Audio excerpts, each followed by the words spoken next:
versículo 13.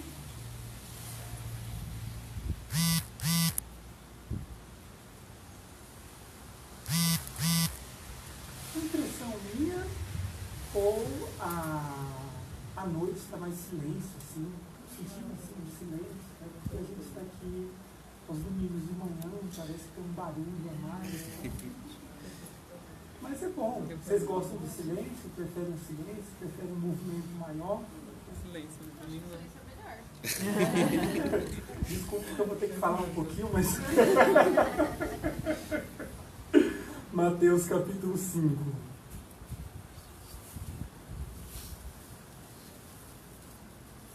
Estamos falando, conversando já há algum tempo, acredito que mais ou menos um mês, sobre as lições que Jesus deu aos discípulos na montanha, também conhecido como Sermão do Monte.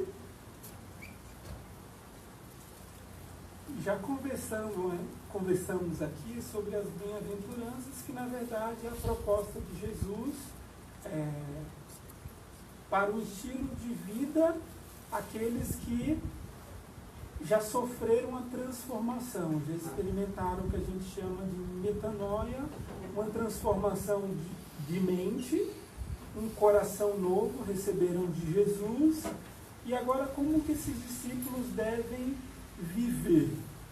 Quando a gente fala que alguém nasceu de novo, a gente diz que esse alguém nasceu do Espírito. Há mais ou menos um mês atrás tivemos também aqui o batismo da Paty, que está aqui conosco. Foi uma felicidade muito grande para nós, comunidade local. Tudo bem, Del? Tudo bem, pai? E essa experiência de novo nascimento, de conversão, é que nos coloca na condição de discípulos de Jesus. No Sermão da Montanha, o que Jesus está dizendo nesse longo discurso é o que ele espera que os seus discípulos, que essas pessoas que já experimentaram a transformação da mente, a transformação do coração, como eles devem ser, viver e fazer, como eles devem atuar na vida. Essa é a orientação de Jesus no Sermão da Montanha. Infelizmente, boa parte das vezes, o Sermão da Montanha é visto como um conjunto de regras.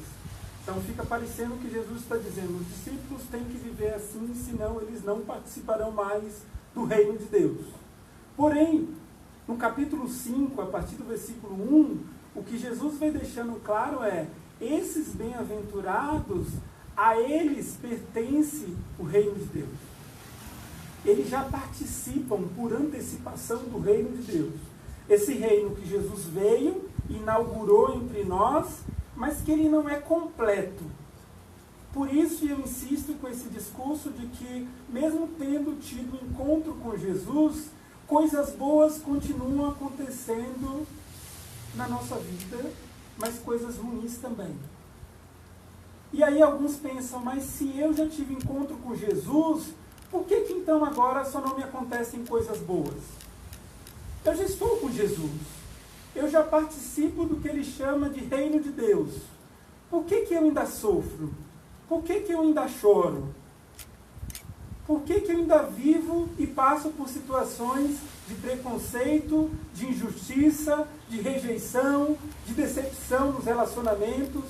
Por que isso ainda acontece? Curiosamente, Jesus está dizendo que é a esse tipo de gente que pertence o reino de Deus. Bem-aventurados são os que choram, são os pobres, são os que têm sede e fome de justiça, são os perseguidos, são os misericordiosos. Felizes são os infelizes. Esse foi o discurso de Jesus. É feliz aquele que a sociedade diz que é infeliz. O que Jesus está dizendo é, a vida daquele que já participa do reino de Deus não está limitada ao aqui e agora. A vida acontece e a gente pisa no chão da vida, mas há uma expectativa que transcende a essa vida do agora. Por isso, diante da dificuldade, diante da doença, a gente tem uma esperança. Nossa esperança está no Senhor. A nossa força está no Senhor. Alguns, ouvindo de nossa parte esse discurso, podem achar que nós somos loucos. Como assim? Vivendo numa situação tão difícil, você pode insistir que Deus está com você, que Deus é o teu lugar de segurança, que Deus é a tua rocha, a tua fortaleza. O convite para aqueles que já participam por antecipação do reino de Deus é um convite de uma vida pela fé. Eu não vejo, mas eu acredito. Eu não percebo sinais, mas eu aguardo. Quem? Eu aguardo Jesus ressuscitado. Eu aguardo por um tempo em que não haverá dor, não haverá choro, não haverá tristeza. Eu aguardo por esse tempo. Então eu vivo aqui, mas eu vivo com expectativa lá na frente. Eu vivo o que um certo filósofo chamado George Lade, ele diz que é o já e é o ainda não. O reino de Deus chegou, ele foi inaugurado por Jesus, mas ele não está completamente. Não se manifestou em plenitude na vida. Por isso que eu tenho Jesus, eu vivo numa paz interior, porque Ele está comigo, o Espírito Santo passou a habitar dentro de mim, mas ainda assim eu passo por dificuldades. E Jesus diz que mesmo esses que estão passando por dificuldades têm também uma responsabilidade. Mateus, capítulo 5, a partir do versículo 13, do 13 ao 16, diz assim a palavra de Deus: vocês são o sal da terra, mas se o sal perder o sabor, para que servirá? É possível torná-lo salgado outra vez? O sal já perdeu o sabor. Você consegue fazer o sal se tornar salgado outra vez? E ele diz: esse sal que deixou de ser salgado, ele será jogado fora e pisado pelos homens, pelos que passam, pois já não serve para nada. O sal, que não mais salga, já não serve para nada. Segue o texto. Vocês são a luz do mundo. Vocês, os que choram, os que sofrem, os pobres, os que têm sede, vocês são a luz do mundo. É impossível esconder uma cidade construída no alto de um monte. Jequié, a minha cidade, ela fica no vale, lá no interior da Bahia. Não tem vento, porque é um vale, assim, tem montanhas no entorno dela, 40 graus na sombra, e você fica ali entre as montanhas. O pessoal na Bahia faz uma piada, não gosto da piada porque é minha cidade, mas assim, vocês moram num buraco, que você não tem vento. O que Jesus está dizendo é que, diferente de Jequié, você não consegue esconder uma cidade no alto de uma montanha. Jequié você esconde. Se você está numa cidade vizinha, você nem vê Jequié. Está num vale. Mas uma cidade construída sobre um monte, você não esconde. Quem passa aos arredores ali, já vê a cidade, já visualiza a cidade. Jesus diz ainda, não faz sentido acender uma lâmpada e depois colocá-la sob um cesto. Já viu alguém acendendo uma lâmpada e colocando debaixo de um cesto? Não. Quando eu acendo uma lâmpada na minha casa, eu coloco no ponto alto porque eu quero que ilumine todo o ambiente. Pelo contrário, ela é colocada, essa lâmpada, num pedestal, de onde ilumina todos que estão na casa. Da mesma forma, suas boas obras devem brilhar. As boas obras de vocês, discípulos, devem brilhar, para que todos as vejam e louvem seu Pai que está nos céus. Jesus faz uso de duas metáforas interessantes. Ele diz que nós somos o sal da terra e a luz do mundo. Antes disso, ele já disse que nós participamos do reino de Deus por antecipação, e agora ele está dizendo, vocês que já participam do reino de Deus, há uma responsabilidade sobre vocês. Qual é a responsabilidade? Vocês precisam ser sal da terra e luz do mundo. O que ele está falando? história é essa de ser sal, é tomar um banho de sal grosso? Ser luz, é tomar um banho de luz para tirar o descarrego, a coisa das cores, a cura pelas cores? Não é isso que Jesus está falando. O sal tinha algum simbolismo para aqueles que ouviam a Jesus naquele momento. No Antigo Testamento, após o nascimento de uma criança, a criança era lavada, cortava um cordão umbilical e esfregava-se sal no bebê como símbolo de purificação. Isso está em Ezequiel, capítulo 16, versículo 4. Minha esposa olhou com a cara, tipo, o que fazia com o bebê? Deixa eu repetir. Após o nascimento da criança, ela era lavada, cortava um cordão umbilical e esfregava sal na criança. Esfregava sal, cadê? Vira a criança, vira o bumbum, vira tudo. Ah, sal. A Isa já falou, sabe que colocava na brasa assim, porque era um molote que queimava as crianças. Então, assim, existia esse hábito e tinha um simbolismo ali de purificação. Jesus está pensando em tudo isso, do que é simbólico para o povo judeu, quando ele traz essa mensagem. Ele está falando de um grupo de galileus, é um grupo de pescadores, de pessoas simples que viviam ali sob a sombra da tradição judaica. O sal também simbolizava aliança. Números capítulo 18, versículo 19. Dizia que quando o povo de Israel fosse oferecer a oferta de manjar, isto é, de homenagem, era oferecida sempre com sal, que aquilo representava uma espécie de pacto inviolável. Então, quando o povo judeu apresentava no templo uma oferta com sal, significava que ele estava dizendo, isso é inviolável. Eu não vou abrir mão e Deus também não vai abrir mão desse acordo que estamos fazendo. Então significava isso, um pacto que não poderia nunca jamais ser quebrado. O sal também, desde aquela época, ele já tinha uma ideia de preservação das carnes e dos peixes. Na minha cidade também, aqui a memória está latente, pessoal. Voltei da minha cidade tem 2 semanas. Então lá a gente tem a carne do sol.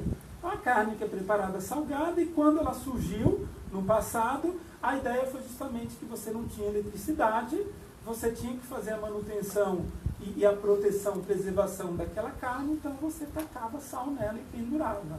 Até alguns anos atrás, a cada vez que eu ia para a Bahia, eu ia visitar algumas roças de uns parentes meus, e não tinha energia, e na hora do almoço, eles falavam, vou buscar carne. Você chegava lá entre os pés de cacau, tinha um varal e a carne pendurada. Eu olhava e falava, Jesus, me dê graça e vou comer essa carne, tem um monte de coisa ali. E então já tinha essa ideia do sal como preservação. E uma outra ideia também que já existia do sal é que ele é um dos elementos em qualquer receita, que ele faz aparecer o sabor dos alimentos, mas ele mesmo some. Ele não aparece. Se alguém deixar de colocar um sal numa receita, todo mundo vai dizer, falta sal. Vai ser unânime na mesa. Mas toda alimentação com sal, a não ser que tenha sido colocado em excesso, ninguém vai perceber e comentar do sal, porque ele desaparece. Então, olha que bacana, quando Jesus diz que nós, discípulos dele, somos sal da terra, o que ele está dizendo é isso. A gente precisa ser purificado, a gente precisa estabelecer com Deus uma aliança inviolável. A gente precisa ter essa função de preservação. E a gente precisa fazer aparecer aquilo que é do reino de Deus. Mas a pergunta que ele faz é, mas se perder o sabor, o que vai acontecer com o sal? Ele diz, vai se tornar inútil. O sal do primeiro século não era como o nosso sal. E quando a principal substância desse sal perdia uma espécie de validade, ele não tinha mais o que se fazer, então os judeus geralmente jogavam ele fora, na rua mesmo, e ele era pisado pelos homens. Por isso que Jesus está dizendo, se você não for sal da terra como meu discípulo, você não serve para nada, você vai ser pisado pelos homens. E aí algumas mensagens para nós a partir dessa ideia e da metáfora do sal. A presença da igreja de Jesus no mundo deve preservar e dar sabor à vida. O que significa isso? Significa que a maldade ante aos bem-aventurados, aqueles que já participam do reino de Deus, ela tem que recuar. Cada discípulo de Jesus deve viver de maneira a barrar a injustiça e a miséria. Isto é, a igreja de Jesus não pode se limitar aos encontros de celebração, de culto, como se a vida não existisse fora. Aliás, é um termo até ruim, a gente ter sempre uma ideia de dentro e fora. Porque a igreja, a vida dos discípulos de Jesus, é uma vida comum. Aliás, o próprio Jesus foi e continua sendo um grande exemplo para nós. Quando ele foi preso no Jardim das Oliveiras, ele se parecia tanto com o povo, com os discípulos, com seus amigos, que Judas teve que fazer um esquema e um combinado, e um sinal para os judeus. Eu vou dar um beijo naquele que é o Cristo. Quando eu beijá-lo, vocês podem ir e prendê-lo. O que significa que Jesus em nada era diferente na aparência daquelas pessoas. Ele estava no mundo, ele viveu inserido como 100% homem numa cultura, e ele respeitava aquela cultura. Aliás, ele participava daquela cultura. De tal forma que diziam para ele, esse cara é muito festeiro, onde tem um casamento, olha Jesus lá, tomando um vinhozinho, comendo um churrasco. E aí, certa vez os fariseus, os mestres da lei, disseram, ele é um beberrão, não come não. Ele é um beberrão de vinho, ele come muita carne. É a crítica que Jesus sofria, porque ele participava das festas da sua cultura, do seu povo. E o que Jesus está dizendo é, cada discípulo de Jesus, uma vez que é sal e tem essa função de preservação, o discípulo deve barrar a injustiça. A gente discutiu ontem sobre algumas inquietações do mundo feminino,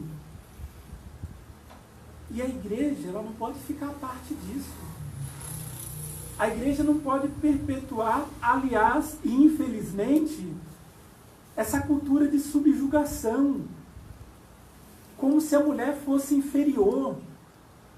Teve um momento ontem aqui no debate que eu estava me controlando para não falar muito. Eu falei, enquanto das mulheres, deixe que elas falem e tal. Mas teve um momento que eu falei, não, eu preciso também falar um pouquinho do que as escrituras dizem sobre isso. A Bíblia não é machista. A nossa interpretação é enviesada e é machista. Vários tradutores da Bíblia ao longo dos séculos, por conta do machismo, da supremacia masculina, de interesses econômicos e políticos, foram tornando algumas traduções um tanto que não muito confiáveis. Ao ponto de traduzir alguns textos, como eu citei ontem, texto que cita um casal, líderes de igreja, Aristarco e Júnia, os caras traduziram como Aristarco e Júnias para dizer que eram dois homens e não um casal. Se a gente, igreja, achar que a questão da ocupação de espaços da mulher não é uma questão nossa, a gente não está preservando a vida. A gente não está preservando aquilo que é valor para o Evangelho. A gente precisa, tanto quanto possível, barrar a injustiça.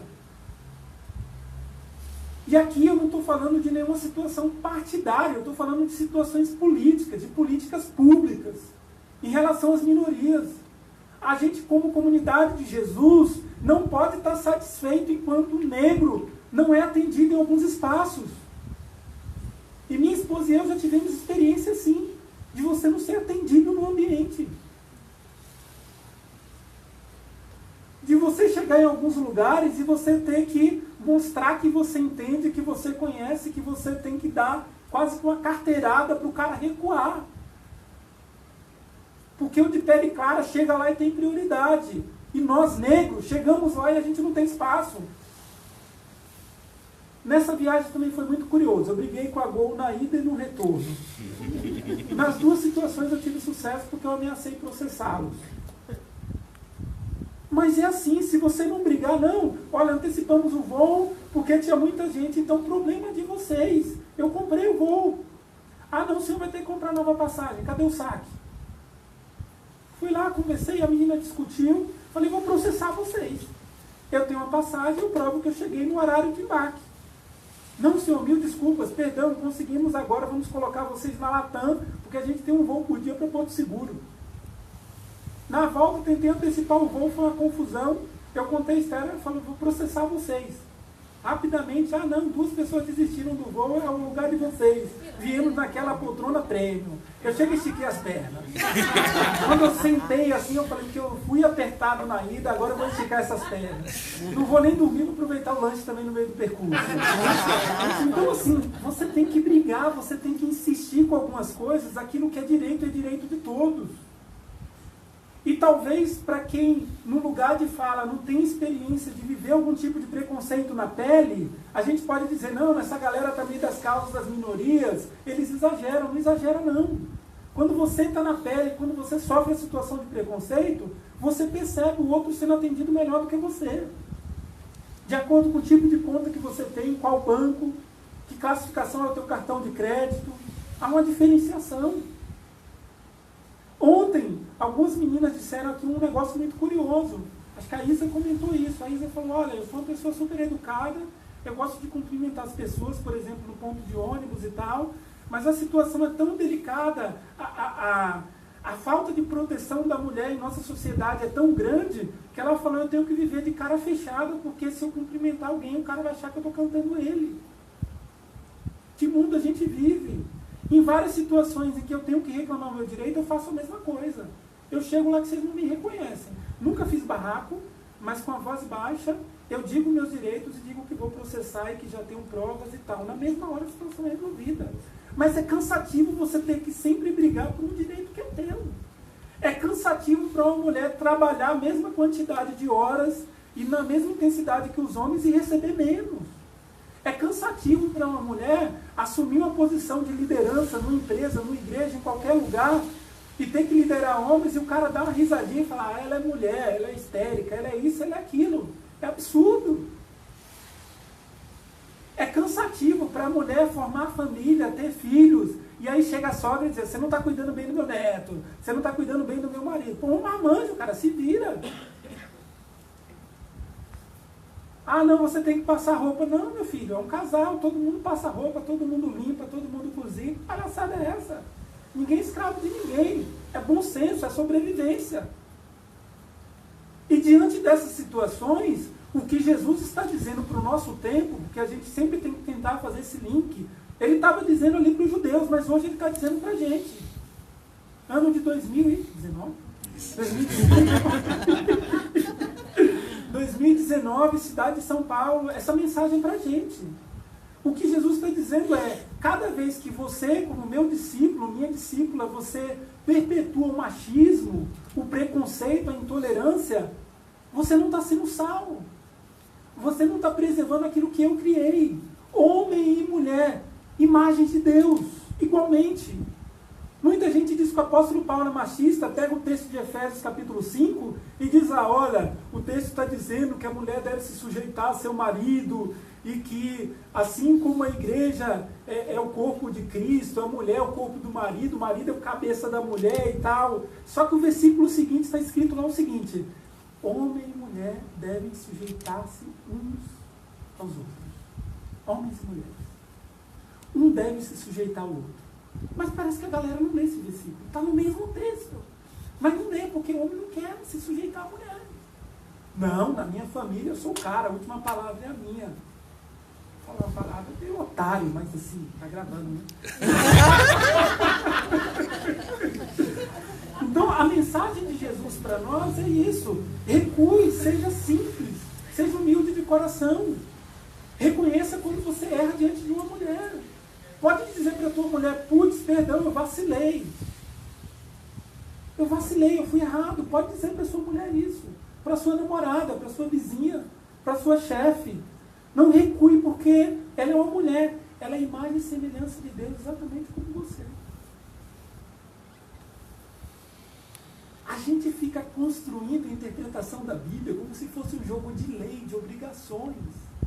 O Evangelho sempre tem que ser um convite leve, de transformação de vida. E aqui o que eu estou defendendo, como eu disse ontem, não é um feminismo exagerado, porque infelizmente a gente sabe que tem, mas é uma cooperação mútua. a mulher alcançar, ocupar novos lugares, também dá um novo lugar para o homem. Aliás, um novo lugar de libertação. Eu já acompanhei casais em que de repente o cara está desempregado e a mulher está trabalhando, mas em outros momentos da relação conjugal foi diferente. O cara trabalhou e a mulher estava desempregada. Mas o cara, quando fica desempregado, ele fica doido. Porque quando ele vai na casa da sogrona, no almoço de Natal, fica aquela piada dos cunhados. Pô, ainda desempregado, só minha irmã trabalhando, sogrão falando, a minha filha que está dando conta de tudo. É um casal. O cara está passando por uma fase que está desempregado. Em nome dessa superioridade, dessa obrigação do machão, do masculino, pererei, etc., o cara deixa de sair com a esposa porque ele fala, eu tenho vergonha quando numa roda cada um pergunta o que você faz, o que o outro faz, e eu não estou fazendo nada, eu estou desempregado. Então é um lugar também muito, muito rígido, é um espaço muito apertado para o homem. Então a libertação que deve acontecer socialmente é a libertação dos dois, homem e mulher. A igreja, ela deve congelar o processo de deteriorização das coisas. É como se fosse assim, o mundo afunda, mas não tanto. As pessoas sofrem, mas há um limite dado por Deus e cumprido pela igreja. A igreja é o corpo de Jesus Cristo no mundo. E nós, cada um de nós, somos a igreja de Jesus. Os discípulos de Jesus melhoram a qualidade da existência humana e a preservação da destruição. É isso que o sal faz. O que Jesus está dizendo para nós é, você está reclamando porque tem muita miséria, tem muita desgraça no mundo, é obrigação tua. Você é sal, você tem que paralisar essa desgraça. Quando a coisa é desabando muito, você precisa se colocar ali, dar uma segurada e dizer, não, Senhor, tem misericórdia. Me ajude a ver qual que é a minha responsabilidade nisso. A gente foi fabricado em nossa geração em um mundo muito individualista. Que o que vale é como eu estou, quanto eu ganho, se o meu apartamento é grande, qual o ano do meu carro. É sempre o meu. A gente perdeu a sensibilidade em vários momentos, a gente perdeu a própria humanidade, porque a gente já não se comove mais. Porque o que reina no nosso coração é a indiferença. É o que é meu. O pão nosso foi deixado para trás. O que Jesus está dizendo é, se alguém tem fome é porque você tem muito na tua mesa. É radical esse discurso dele. Se alguém sofre, está perto de você, por que você não acolhe? Por que você não ouve? Se pessoas próximas a você cometem suicídio e tentaram pedir ajuda e não houve espaço na tua agenda, é um problema teu sim. Você é sal. Você teria que se aproximar para impedir que essa pessoa caísse no fundo do poço. O Espírito Santo habita em nós e deu para nós essa sensibilidade de perceber o que está acontecendo no nosso entorno. A gente não é extraterrestre. A gente participa daqui, da vida. Está bagunçada, mas é a nossa vida. É o nosso mundo. A gente destruiu, mas é a nossa natureza, a natureza que Deus nos deu. Se o mundo está sendo destruído, nós o fizemos. Nós o destruímos. E se não destruímos diretamente o mundo, a gente se calou diante da injustiça, diante da destruição. O que Jesus está dizendo é, há uma responsabilidade sobre nós. A gente não pode se calar. A gente precisa fazer alguma coisa. Primeiro discurso de Jesus, no ministério dele, Jesus chegou assim de uma forma bem complicada. Estava lá em Cafarnaum, ele entrou numa sinagoga aos sábados. Até hoje, para os judeus ortodoxos, é o dia da semana em que eles leem os profetas do Antigo Testamento. E ele pegou um texto lá, abriu Isaías, Lucas capítulo 4, versículo 18 e 19, ele falou, olha, o Espírito do Senhor está sobre mim, porque ele me ungiu para pregar boas novas aos pobres, ele me enviou para proclamar liberdade aos presos e recuperação da vista aos cegos, para libertar os oprimidos e proclamar o ano da graça do Senhor. Olha que legal. Pregar boas novas aos pobres, proclamar liberdade aos presos, recuperação da vista aos cegos, libertar os oprimidos e para proclamar o ano da graça do Senhor. Esse é o papel da igreja. Jesus veio, fez isso e disse para a igreja: agora são vocês. Vocês são sal, então vocês precisam fazer isso. O papel de vocês é, através de vocês, o mundo ser alcançado, ser liberto. Ele usa uma segunda metáfora, que é a metáfora da luz, e ele diz: vocês são a luz do mundo. A luz brilha. Na época de Jesus não tinha eletricidade. Então o que eles faziam? Eles usavam um aparelho tipo um pires, sabe assim, um pires, colocava óleo, colocava para queimar. Acabava aquele óleo, acabou a luz.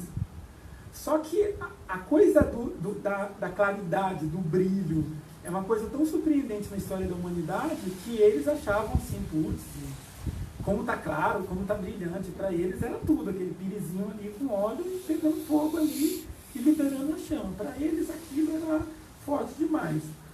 E o que Jesus está dizendo é que nós somos essa luz, que para eles era forte demais, mas que iluminava todo o ambiente. Ele está falando sobre o nosso testemunho. E aqui perceba, eu posso ter no mínimo 2 leituras desse texto. Eu posso dizer: está vendo tudo que eu faço, testemunha quem Jesus é. É verdade? É verdade. Mas o testemunho só é válido se o meu coração antes disso tiver sido transformado. Porque eu posso fazer coisas boas para eu aparecer, para eu ser um cara legal, para eu ser um cara que putz, que cara que se reparte, que cara que faz obra social.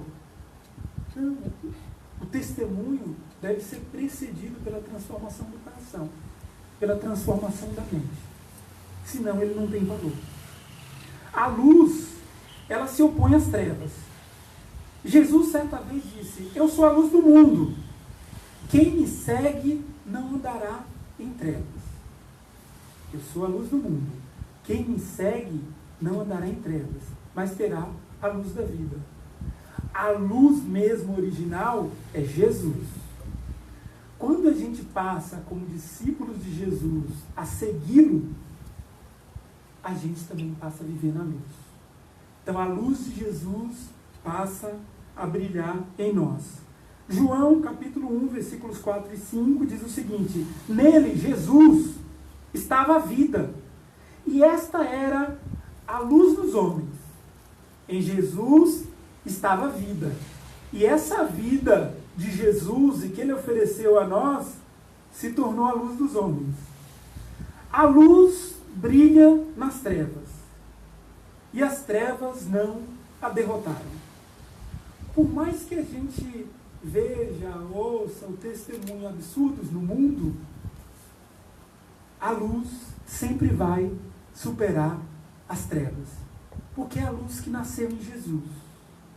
Foi a vida que ele nos deu. Essa vida é uma vida na luz. João 3,19. Este é o julgamento. A luz veio ao mundo, mas os homens amaram as trevas e não a luz, porque as suas obras eram más. Quem não é discípulo de Jesus rejeita a luz porque quer viver na escuridão e na mentira. A luz de Jesus sempre faz aparecer tudo que existe, mesmo coisas que não enxergávamos antes. E aí nem sempre a gente quer conhecer as nossas escuridões. Nem sempre a gente quer acessar talvez um lugar nosso de sofrimento, uma fraqueza nossa, uma escravidão num determinado pecado. Então, às vezes, a gente se afasta de Jesus porque no fundo, sabemos que Ele é luz. E ao nos aproximarmos dEle, essa luz vai tomar conta da gente. Essa luz vai me fazer enxergar quem eu sou. Vai fazer com que eu veja meus pontos fortes e também meus pontos fracos. Então, Jesus diz, olha, muita gente não quer receber a mim porque eles vivem nas trevas e eu sou a luz. E quando eu, Jesus, me aproximo desses que vivem nas trevas, eu começo a mostrar para eles que suas obras são más. Então, por isso eles rejeitam a luz. A gente pode olhar para esse texto e pensar, esse texto é para as pessoas do mundo. E a gente vive aonde? Esse texto é para todos nós. Esse texto é para que a gente se aproxime de Jesus. Para que a gente diga, Senhor, me ensina a enxergar as minhas trevas e tenha misericórdia de mim. Me ensina a ser transformado pela tua luz. A luz também não deve ficar escondida, que é quando ele fala que você não vai conseguir esconder uma cidade que está edificada sobre um monte. E aqui tem um pensamento interessante. Está muito na moda a palavra tolerância, e eu super apoio. Eu acho que a gente tem que aprender a ser tolerante absolutamente com todos os diferentes. Inclusive dentro da própria igreja. Nós, da comunidade Amigos de Fé, do Café, a gente não precisa pensar igual. Nós temos pontos que nos aproximam, inclusive da fé, aquilo que é básico. Mas demais coisas, cada um é livre para pensar como queira. Ninguém é dono da consciência de ninguém. O convite de Jesus é sempre um convite à liberdade, não à escravidão, não à imposição, não a uma ditadura. Nós somos livres. O Espírito de Deus nos chamou à liberdade. Mas em nome dessa tolerância, às vezes falta de nós uma convicção de fé, pessoal. Isto é, eu tenho vários amigos que não participam exatamente da mesma fé que eu. E eu tento ser, me esforço para ser um cara tolerante. Então, o fato de eu ser pastor não significa que eu vou empurrar a minha fé a todo mundo. De novo, Porto Seguro, estávamos nós lá, pegamos, não foi no Uber, porque disse que lá não tem Uber, né? Pegamos uma galera que, a descrição é dele, não é minha, ele disse, a gente pega carros velhos e faz corridas como uma forma de manifestação contra os deputados aqui que monopolizaram as empresas de transporte. Achei legal, paguei mais barato, gostei mais ainda. E pegamos lá o carro com ele, da balsa, que ia para Arraial da Ajuda, para o Museu de Porto Seguro. Primeiro para a ala lá, na região do descobrimento, mas estava fechado e a gente foi para o museu.